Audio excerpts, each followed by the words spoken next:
Hello and welcome, friends. Welcome to another episode of Nib Battles.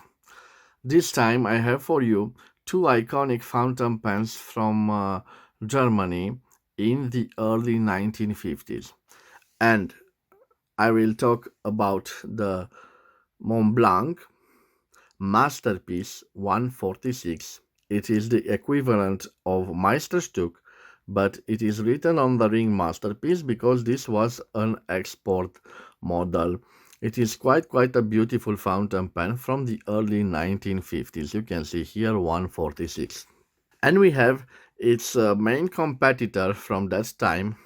And indeed, Soennecken launched this 111 Extra also at the beginning of the 1950s, and when they launched it in mind to compete with the famous Meisterstück or masterpiece line from Montblanc.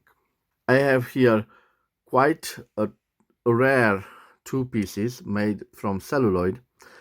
This was the main trade in Germany in the early 1950s, a simple black Schwarz fountain pen with gold trims. But Soennecken went quite with a bold pattern and color of the celluloid. This particular model of celluloid is called the herringbone, and it is the dark version of herringbone. Without further delays, let me present you the competitors. First of all, we have a beautiful gold nib from Montblanc, 14 karat Montblanc 585. You know that Montblanc doesn't engrave the size of the nib on the nib itself or on the feed.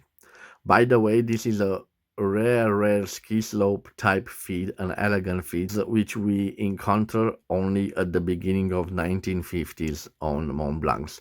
But fortunate enough, on this model from the 1950s, we have the F. This is the F stands for the size of the nib. So we have a beautiful 14 karat 585 two-toned colored gold nib, an F nib, F from fine. And now I will present you the competitor. And the competitor is equipped with this beautiful gold nib, the best that Soennecken could offer at that time. You can see the crown, which has 5 points, and this was the sign of luxury because they used on their alloy or steel nibs the crown with only 3 points. A beautiful 14 karat 585 Soennecken nib, and this time on the back of the feed we have the size of the nib. It is an M nib. So it will be a battle between an M nib and an F nib from Montblanc. And I will start my written battle with the Montblanc. And for the ink, I thought to myself that a nice color will be appropriate. And I will use this Faber-Castell pink ink, erasable pink ink.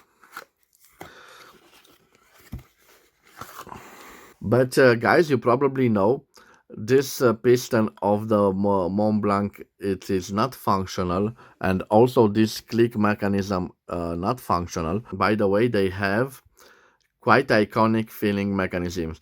This is called the telescopic filling mechanism, the piston telescopic filling mechanism, the only patented filling mechanism of Montblanc. It was used between the early 1950s until 1959, and this has another piston filling mechanism with a click safety measure. You first turn it till you hear a click sound, and after that you can fill it with ink.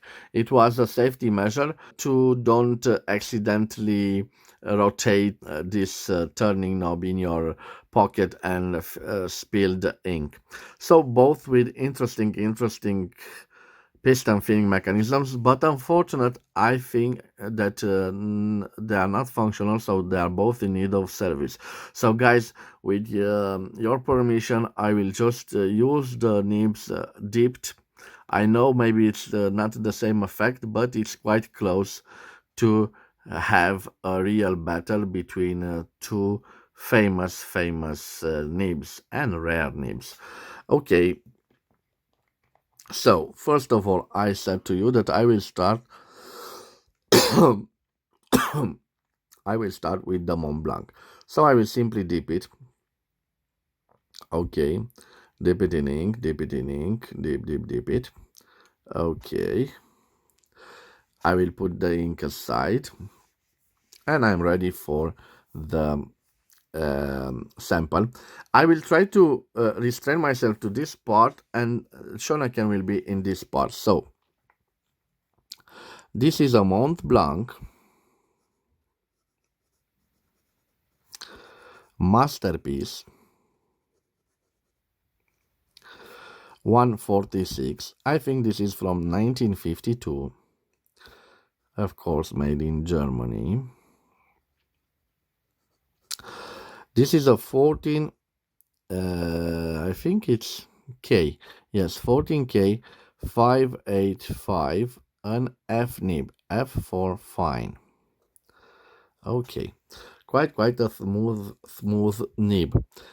I don't think it has line variation, but I will try. No. So, no flex. Now I will do the signature test. Review. Quite nice. It is a smooth nib. It simply glides on the page. Let me do the pressure test. No pressure, and here a little bit of pressure, so definitely a line variation. Okay, let me do the reverse writing with it. Reverse writing. So this is what I called an extra fine nib. It scratches a bit, so I won't recommend reverse writing with it. Let me see how juicy it is. Yes, quite a juicy nib. And now I am ready for the fox. So the quick brown fox jumps over the lazy dog. So this was my writing sample with the Mont Blanc. Let me also indicate the ink. So the ink is Faber Castell pink erasable ink. Quite a nice ink, a pink ink. Okay, let me put back the cap, and now I am ready to see how the Soennecken performs. Again, dip it in ink, dip it in ink, dip it in ink. Okay. Oh, look at this leftover ink. It's gorgeous. It looks beautiful. Okay, now I have here Soennecken.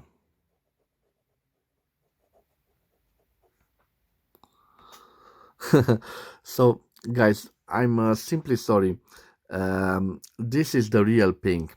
I think that this is quite purple pink because the Mont Blanc wasn't properly cleaned. I'm sorry for that, guys, but I assure you this is the same ink.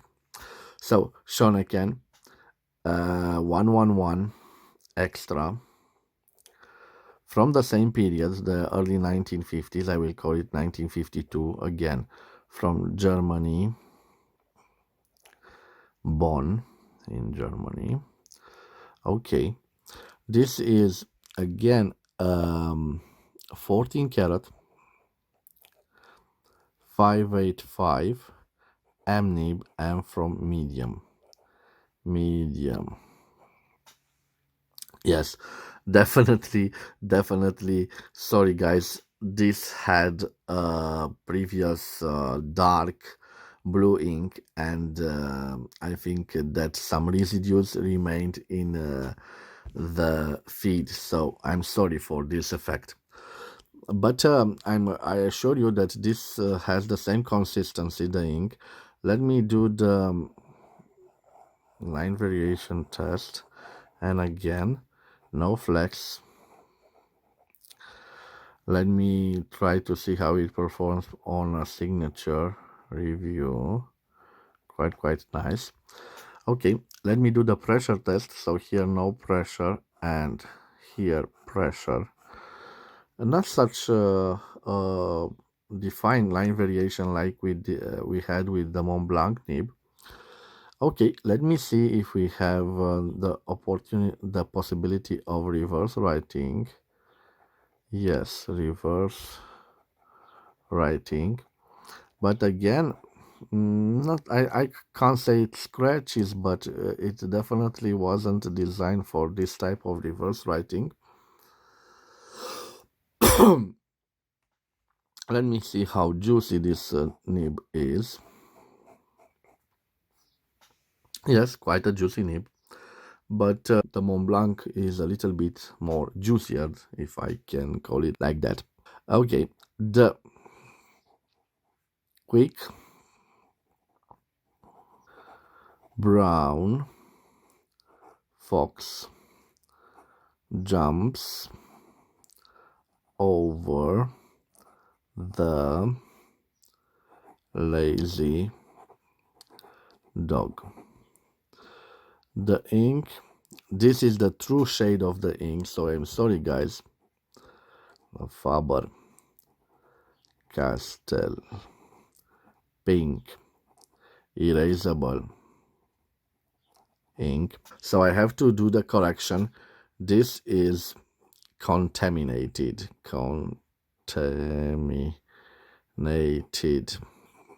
And this is not a pink but a purple erasable.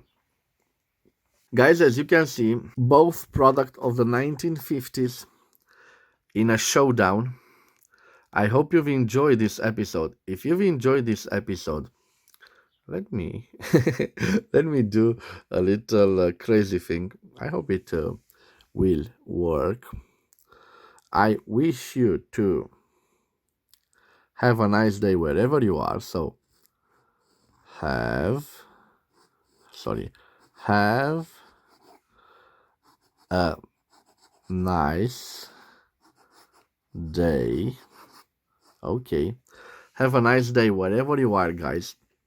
If you've enjoyed this classic battle, and I'm not bragging, but I think this is a new unique video on YouTube to compare a Soennecken nib with a Montblanc nib, also from the same period.